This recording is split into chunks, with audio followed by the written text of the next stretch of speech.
RFM Soir, mesdames, messieurs, bonsoir, merci de nous recevoir. Il est 18h. À la une, le collectif Mbebes d'Afadoy ne baisse pas les bras. La lutte pour la fermeture de la décharge se poursuit malgré la rencontre avec le ministre de l'Environnement, rencontre qui n'a rien donné. Un autre collectif qui également se bat, celui des occupants des maisons inachevées de Djahaï.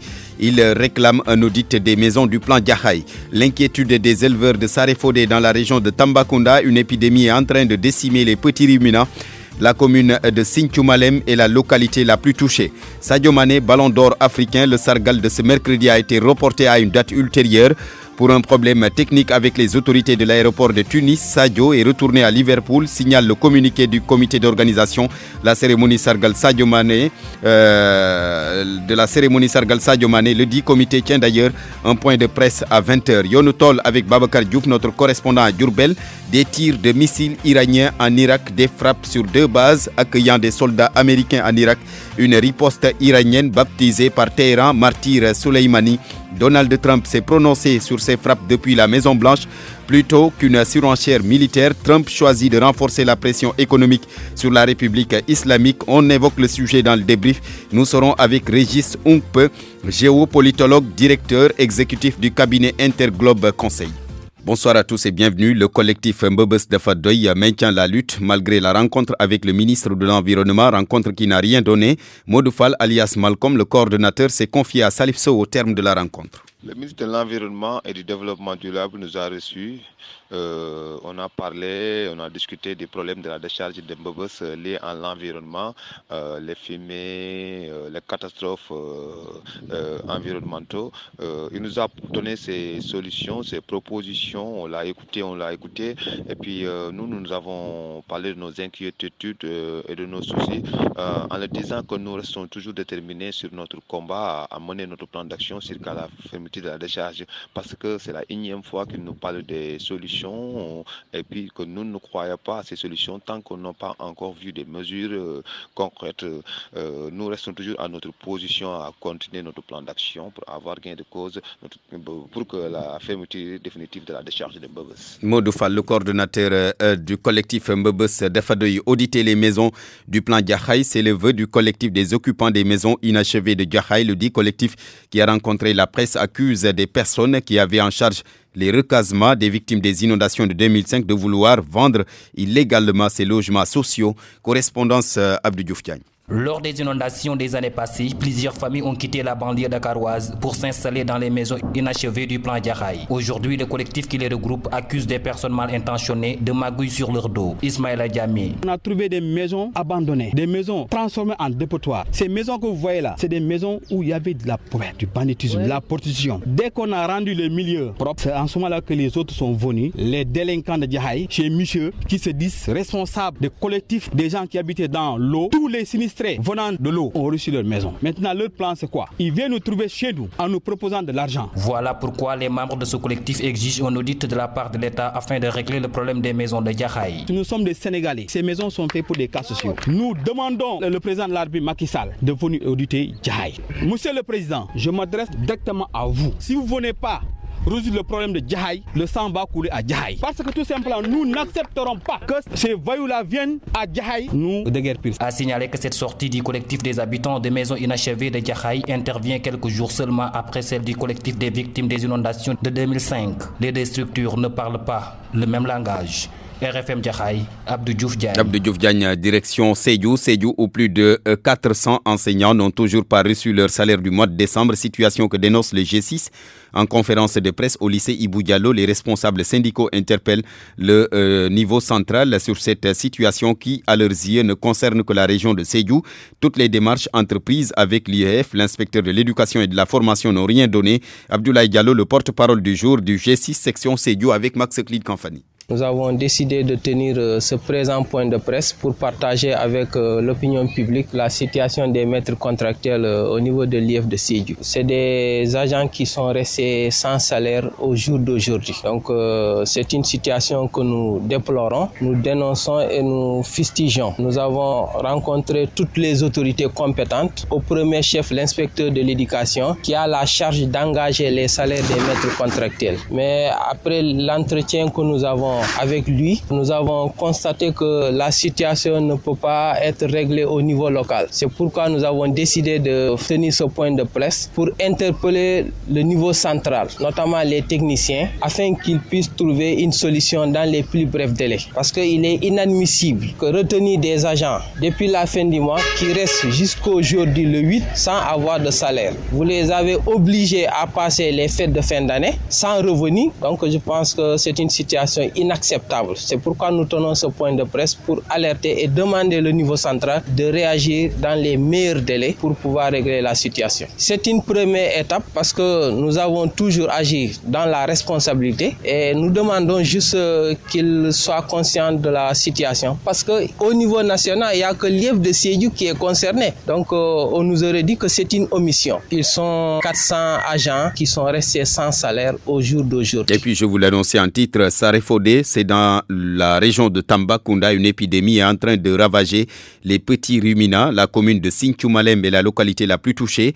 Les éleveurs de Saremodou, eux, déjà inquiets, sonnent l'alerte. Moussa Oumar Gueye. Plus de 20 cadavres de petits ruminants sont dénombrés à Sarefodé, un village de la commune de Sinthiou Malem dans le département de Tambacounda. Il s'agit en effet d'une épizootie non encore identifiée qui fait des ravages. Ceci intervient dans un contexte où la FAO mène une campagne de sensibilisation sur le concept One Health, une seule santé à Tambacounda. Dr Amadou Tidjanian, le chef d'équipe du centre d'urgence pour la lutte contre les maladies animales transfrontières de la FAO, permet de former les autorités administratives et les professionnels de la région de Tambacounda pour faire face à d'éventuelles d'urgence qui vont se déclarer dans la région et quelles sont les bonnes pratiques qu'il faudrait mettre en place pour faire face à de telles situations. D'avoir une approche multisectorielle, One Health, une seule santé au niveau de la région. Toutes les maladies qui se déclarent dans les secteurs de l'environnement ou de la santé animale vont être partagées avec la santé humaine et vice-versa. Le centre d'urgence dans lequel je travaille appuie le ministère de l'élevage sur toutes les maladies animales, plus particulièrement les maladies zoonotiques qui se transmettent de l'homme à l'animal ou de l'animal à l'homme, mais aussi toutes les maladies d'ordre économique. Prends l'exemple de la grippe équine qui s'était déclarée l'année dernière. Selon l'inspecteur régional de l'élevage, une mission de prospection est déjà déployée sur le terrain à Sarefodé pour s'enquérir de la situation de cette pathologie qui a une allure de propagation catastrophique dans le département. Moussa Oumar Gueye, Tambacounda, Radio Futur Média. Lancement des travaux du domaine agricole communautaire de Dodji, c'est pour bientôt. L'État va débloquer plus de 9 millions CFA. Pour sa réalisation, le DAC de Dodji va générer plus de 10 000 emplois. À ce propos, nous écoutons Pape Malik Ndour, le coordonnateur du PRODAC au micro d'Abraham Polpouy.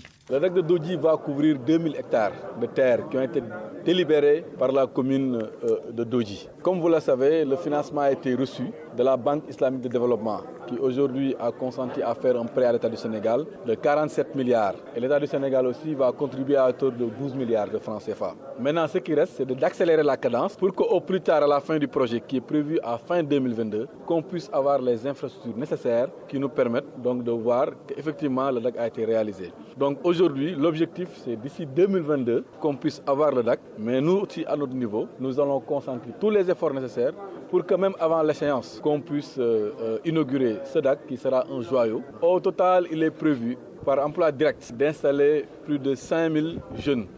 5200 exactement de jeunes qui devront, en termes d'emploi direct, travailler dans le DAC. Mais il faudrait aussi dire que c'est un projet qui nécessite aussi d'autres types de prestations qui peuvent être capitalisées dans le cadre de la comptabilisation des emplois indirects. Donc on devrait aller vers les 10 000 emplois. C'était donc Pape Malik Ndour, le coordonnateur du PRODAC. Il est 18h09. RFM, la radio de toute l'actualité. Et puis cette information que j'apprends en même temps que vous, Parcelles Asseni, unité 3, une fillette de 8 ans a perdu la vie dans un incendie survenu cet après-midi dans une maison. Les causes de l'incendie ne sont pas connues jusque-là. Le témoignage de Pape Diène que je vous propose d'écouter au micro de la Djindiogou Diène. Quand on est prêt pour manger, j'ai pris un coup de cuillère. Il y a quelqu'un qui est venu dire que il y a une maison, l'étage qui est pris feu. En ce moment, j'ai sorti et j'ai couru jusque là-bas. Quand j'ai monté, j'ai trouvé 2 gars qui sont en train d'éteindre le feu. Mais quand je suis arrivé, j'ai trouvé sa maman aux premières. Il m'a dit qu'il y a mon enfant en haut. Et j'ai monté. Quand j'ai monté, j'ai vu. Mais d'après que j'ai demandé les gars que j'ai trouvés ici, ils n'ont pas vu l'enfant. L'enfant, il était là-bas parce qu'il était malade. C'est ça qu'aujourd'hui, il n'est pas parti à l'école. Quand on l'a appelé pour manger, il a dit que lui, ça va. Ils ont envoyé son petit frère venir pour l'appeler. Il a dit que non, moi ça va. En ce moment, sa maman est sortie pour venir le voir. En ce moment, il a vu le feu et il a crié et les gens sont venus pour éteindre le feu. Et qu'est-ce qui est à l'origine du feu? Sa maman a dit que le gaz qui est là-bas, il n'y a pas de gaz, c'est terminé. Ils ont mis ça là-bas. Mais il y a une éponge. Parce que comme il est malade, c'est là-bas qui est en train de coucher. Je ne sais pas, peut-être il a pris des allumettes ou quoi. Bon, nous, c'est comme ça qu'on a vu le feu en train de monter en haut, quoi. C'est ça qui nous a fait venir pour éteindre le feu. Et elle est morte sur le coup, la fille? Elle est morte sur le coup parce qu'elle est tellement brûlée jusqu'à... Tu ne peux pas le regarder, ça. Hein? Quand j'ai vu ça, j'ai en train de descendre tout le monde pour après fermer la porte. Jusqu'à les sapeurs sont venus et les sapeurs-pompiers. Elle avait quel âge? 8 ans. Comme ça, 8 ans. Les sapeurs sont amenés le corps à l'hôpital. La police est venue, la police scientifique est venue et le police commissariat de Golfe, ils sont venus. Voilà, c'était donc le témoignage de Pape Djemé sur cet incendie survenu à l'unité 3 des Parcelles Assainies en début d'après-midi. Je rappelle qu'une fillette de 8 ans a perdu la vie dans cet incendie.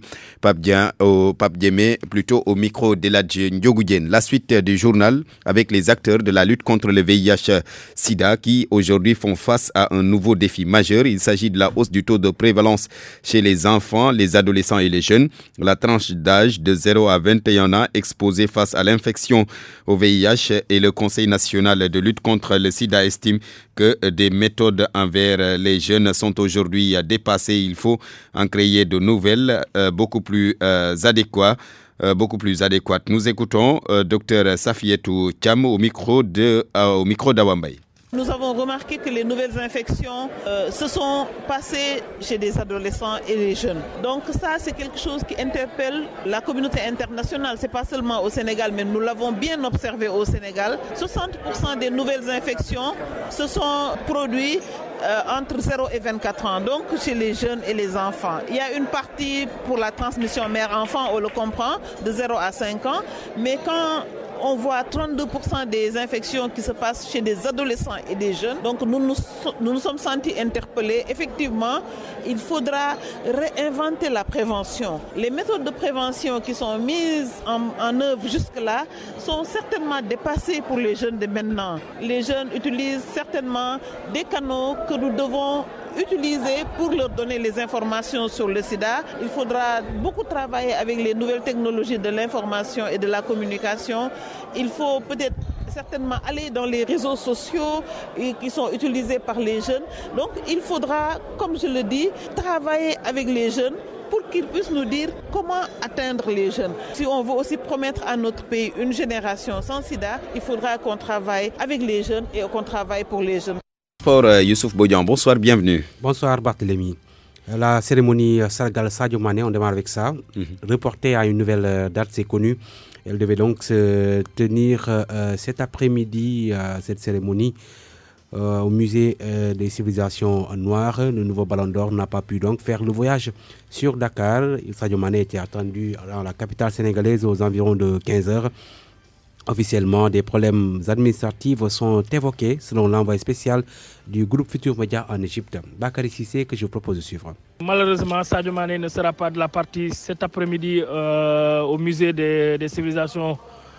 Bon, voilà, c'est dur à comprendre. Effectivement, depuis le matin, vers le coup de 7 heures, nous étions à l'aéroport avec Sadio, le président de la Fédération sénégalaise de football, le deuxième vice-président, M. Abdoulaye Sow, Aliou Cissé, le sélectionneur, et Sadio et toute sa délégation pour se rendre au Sénégal. Malheureusement, à notre arrivée, on nous a fait comprendre que le jet privé qui devait le transporter n'avait pas son permis, n'avait pas encore l'autorisation d'atterrissage à Tunis. Et donc nous sommes restés jusqu'à 14h heure locale, sans nouvelles, et finalement Liverpool a décidé de ramener son joueur à la maison. Donc c'est vraiment dommage pour informer l'opinion que effectivement Sadio Mané ne sera plus de la partie. Bakary Cissé, rendez-vous raté donc entre Sadio Mané et ses fans. Le comité d'organisation du Sargal Sadio Mané devrait donc faire face à la presse dans la soirée aux alentours de 20h. Mais pour rendre hommage à Sadio Mané, l'équipementier de Liverpool, New Balance, a conçu une paire de crampons pour lui seul, Mané, des chaussures Barthélemy de couleur rouge qui portent l'inscription SM10, Sadio Mané 10, sur le talon. Donc un dessin également d'un lion portant une mèche dorée, de nouvelles chaussures que Sadio Mané pourra donc porter dès samedi lors du déplacement de Liverpool à Tottenham. C'est pour les besoins du championnat de Premier League. Le sacre de Sadio Mané, également célébré en Gambie, notre correspondant à Banjul s'est rendu ce matin dans un garage de mécaniciens à la rencontre de fans de Sadio Mané en Gambie. Un reportage de Woody Diallo.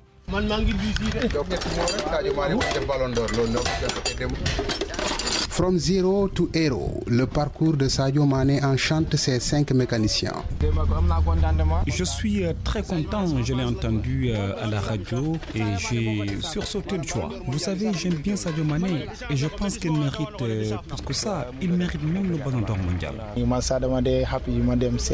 Et voici Hassan Sagna, lui a cette particularité, il ressemble beaucoup à Sadio Mané, en plus d'être un inconditionnel des Reds de Liverpool avec son maillot floqué Mané 10. Pour Hassan, son idole, son modèle se comporte comme un vrai lion. Sadio sait ce qu'il veut et se bat pour l'avoir, dit-il. En tout cas, ce n'était pas du tout évident. Sadio est un Sénégalais de la Casamance, une région que ce mécanicien Ansou Diédiou dit bien connaître. Alors, il tire le chapeau pour l'enfant de Bambali. Certains vont penser que c'est parce que nous sommes de la même localité. RFM à Banjul. Wouri Diallo. Merci Wouri Diallo. Un tour en Europe pour parler d'abord de l'Angleterre. Sadio Mané donc qui est rentré chez lui, la Capital One Cup, la seconde demi-finale qui va se jouer à partir de 20h GMT, Leicester-Aston Villa. Le vainqueur va affronter en finale Manchester City qui a éliminé hier Manchester United avec notamment un but de Riyad Mahrez qui a donc tweeté pour féliciter Sadio Mané et expliquer donc son absence à la cérémonie des CAF Awards. Mahrez donc l'Algérien dit qu'il voulait donc commencer à marquer des buts pour être là en 2020 et remporter le Ballon d'Or. En Espagne également, Valence va affronter le Real Madrid en demi-finale de la Super Coupe d'Espagne. Match prévu à 19h demain. Atlético FC Barcelone. En France, pour terminer, on joue les quarts de finale de la Coupe de la Ligue. À l'instant, l'Olympique Lyonnais mène face au Stade Brestois 1-0. But marqué par Dembélé, on joue la 34e minute. Paris Saint-Germain Saint-Etienne, c'est à 20h05. Et puis, à la même heure, Lille joue Amiens de Moussa Konaté Barthélemy. Merci beaucoup. Merci Youssouf Boyan. Yonoutol, c'est avec notre correspondant à Diourbel, Babacar Diouf. Bonsoir et bienvenue. Le premier numéro Yonoutol de l'année 2020 s'intéresse à la campagne de commercialisation arachidière dans la région de Diourbel. Une campagne qui a démarré avec un lot de craintes. Des craintes qui semblent s'estomper. En tout cas, dans la région, la collecte connaît un léger mieux. Les huiliers remplissent les hangars de graines d'arachide. Djembaï Diaye, le secrétaire général des travailleurs des corps gras et assimilés. Quand même ça a bougé timidement parce qu'au moment où nous faisions les sorties, on était à moins de 500 tonnes. Aujourd'hui, on a atteint la barre quand même des 1000 tonnes. Et niveau Sonacos, aujourd'hui, on était à 4000 tonnes. Aujourd'hui, on a dépassé la barre des 10 000 tonnes. Mais néanmoins, c'est loin du compte parce que notre objectif étant de 150 000 tonnes, vous voyez que le gap est assez grand. Donc aujourd'hui, on maintient le cap selon les instructions du DG pour pouvoir qu'on fonce, on travaille à la fin du mois de janvier. On va évaluer pour voir ce que ça va donner. Le service régional du développement rural abonde dans le même sens. La situation commence à changer selon Pierre Diouf, les ventes s'améliorent. Il est le directeur régional du développement rural. À l'heure actuelle, nous sommes à 408,67 tonnes de collecte. Tout niveau confondu. Tout niveau confondu, ça veut dire qu'il y a les semences à certifier. Et si on parle de vraies semences, c'est ces semences-là à certifier, où on a 137 tonnes,17. Et pour les écrémés, nous sommes à 138 tonnes. Pour l'arachide d'huilerie, ce qui doit aller dans les unités, dans les usines, c'est 271,5 tonnes. Donc si vous faites le cumul là, vous vous retrouvez avec ces 408 tonnes. Néanmoins, les quantités collectées sont loin d'égaler le tonnage de l'année dernière en pareille période. C'est vrai que comparé à l'année passée, il y a une différence bien sûr, puisque à pareille période, c'était 2389 tonnes. Vous voyez, 2389 tonnes contre 408 tonnes qu'on a obtenues cette année. Malgré tout, la Sonacos compte préserver les emplois déjà créés en début de campagne, conformément à la directive du ministère de tutelle.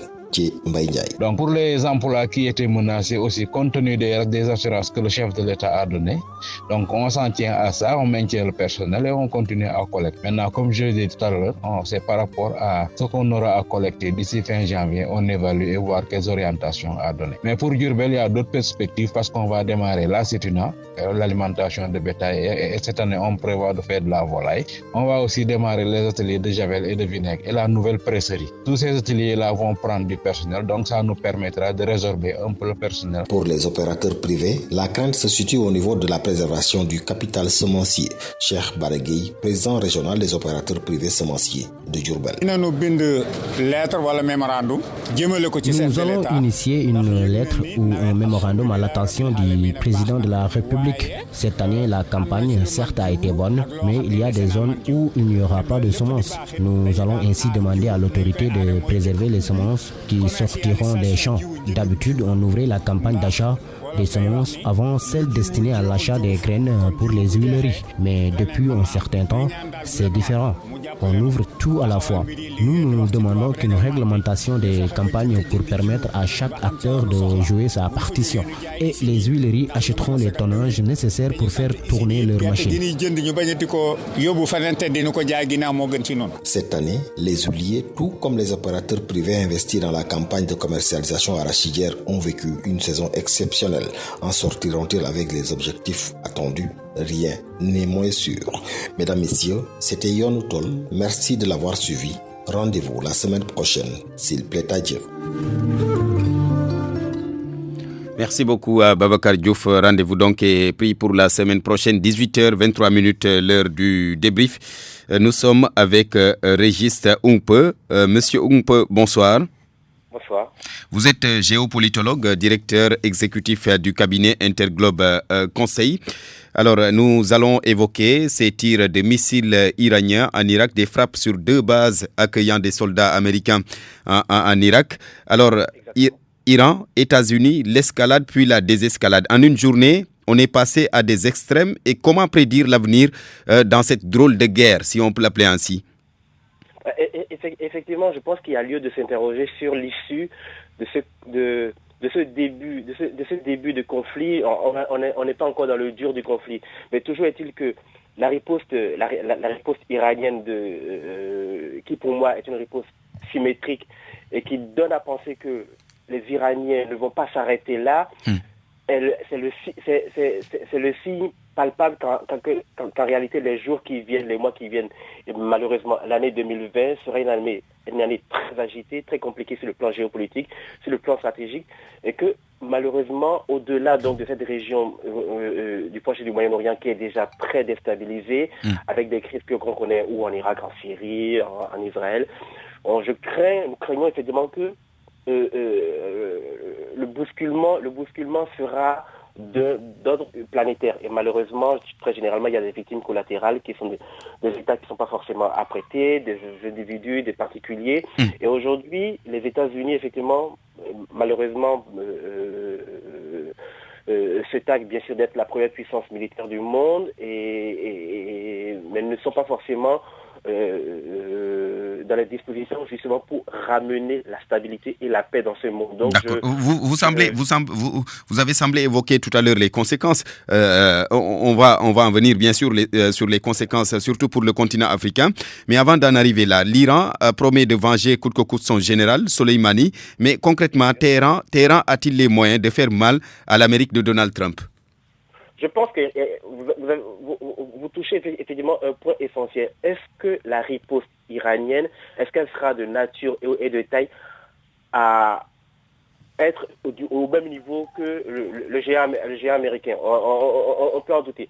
Par contre, ce qui sera très compliqué justement pour les Américains, c'est de suivre la riposte qui est totalement officieuse, qui est une riposte asymétrique. Les Iraniens, justement, et toutes les forces, donc toutes les milices qui peuvent être irakiennes ou qui peuvent être même dans d'autres pays du monde, mais qui sont pro-iraniennes, peuvent commettre des attentats. Je pense qu'il y a quand même, on arriverait très bientôt à un autre volet quand même de la riposte, qui peut être une riposte totalement asymétrique et disproportionnée.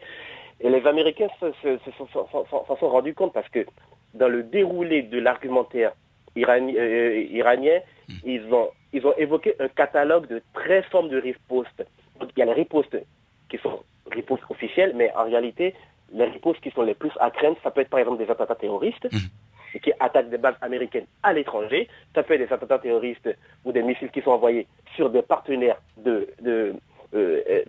États-Unis. Et je pense bien sûr à Israël, je pense pas être un peu plus encore un peu plus proche à l'Arabie Saoudite. Donc clairement, je pense qu'il y a quand même un risque de conflagration, mais qui soit des conflagrations justement par pays, par étape. Et là, les Américains n'ont pas les moyens d'être partout. En fait, ça serait compliqué que, pour répondre à votre question, qu'il y ait un front qui s'ouvre entre un front direct qui s'ouvre entre l'Iran et les États-Unis. Par contre, la riposte, pour moi, qui est la plus à craindre, ce sont les bases américaines, les diplomaties, les ambassades américaines à l'étranger et tous les intérêts américains, quels qu'ils soient. D'accord. Alors, tout à l'heure, Donald Trump s'est prononcé depuis la Maison Blanche sur ces frappes iraniennes, mais d'emblée, les États-Unis ne souhaitent pas utiliser leurs armes. En clair, ils ne veulent pas utiliser leurs armes pour répondre à cette attaque. Alors, Donald Trump soutient que leur puissance économique et leurs moyens de dissuasion. En clair, ils veulent renforcer la pression économique sur la République islamique. Bien sûr. Il veut le faire effectivement parce que ça, si vous voulez, les pressions économiques qui datent quand même de l'Iran est un pays, si vous voulez, depuis plusieurs années qui est quand même à bout de souffle dû à la pression américaine sur le plan économique.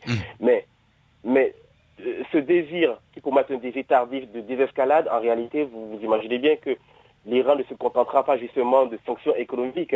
L'Iran, justement, parce qu'effectivement, estime qu'elle a une puissance sous-régionale dans sa région, justement, tapera, en guillemets, là où ça fait mal pour les Américains. Et moi, je pense à Israël. Je pense aux intérêts économiques américains qui sont en Israël, qui sont en Arabie Saoudite, et qui sont dans tous les pays, justement, qui pourraient, justement, à un moment ou à un autre, être stratégiques pour le rayonnement économique américain. Merci. Alors, une dernière question. Quelles pourraient être maintenant les conséquences? D'abord, sur le continent africain. Effectivement, malheureusement, c'est un événement qui se passe à des milliers de kilomètres du continent africain, mais il y a forcément des conséquences sur le continent africain. Et les conséquences, quand on sait très bien, quand on sait qu'en Afrique, les États-Unis ont quelques bases militaires en Afrique de l'Est, ont quelques ambassades, ont quelques intérêts par-ci et par-là. Je pense qu'il y a des conséquences. Après, moi, ce que j'ai observé avec cette crise, je n'ai pas senti, je n'ai pas encore vu d'emblée une réaction proportionnée, ne serait-ce que diplomatique, de dirigeants africains. Bien sûr, il y a eu en Égypte, il y a eu en Afrique du Sud, peut-être que dans d'autres chancelleries vont rapidement se prononcer, peut-être que même l'Union africaine se prononcera très rapidement, mais il y a un intérêt justement à ce que les pays africains qui sont déjà déstabilisés, comme vous pouvez l'imaginer, à tout point de vue, que ce soit économique, stratégique, politique, justement, dans une certaine mesure, puissent justement porter une voix. Et la voix, ça serait une voix de la désescalade, ça serait une voix justement au dialogue et à la rupture des tensions. Malheureusement, l'Afrique ne disposant pas d'un siège au Conseil de sécurité, ça va être compliqué. Ça va être compliqué quand même que cette voix soit entendue, mais je pense que nos diplomaties africaines ont tout intérêt à avoir voix au chapitre dans cette crise. Donc c'est la communauté internationale qui doit se mobiliser, en tout cas, pour plaider pour une désescalade de tout cela. Pour plaider pour une désescalade, et comme l'Afrique a tout intérêt à devenir un acteur incontournable des relations internationales, et là je prends l'Afrique en tant que continent, mais je pense aussi que par pays, de façon spécifique, nous avons quand même aussi des grands leaders africains qui doivent se prononcer sur cette crise, en dépit des relations qu'ils peuvent entretenir avec la République islamique d'Iran ou même avec le géant, avec les États-Unis. Je pense qu'il y a un intérêt justement pour nos républiques sur le continent africain d'avoir une parole, parce que moi je pense, c'est des conséquences. Il y a aussi des conséquences économiques, par exemple sur la montée du prix du pétrole. Et quand on sait qu'en Afrique, généralement, la précarité énergétique par pays, elle est quand même assez désastreuse. Donc je pense qu'il y a des conséquences qui peuvent à la fois être économiques, qui peuvent être stratégiques, qui peuvent être politiques.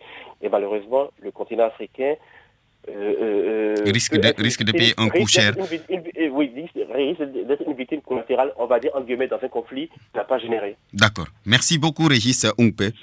Je vous en prie. Merci à vous.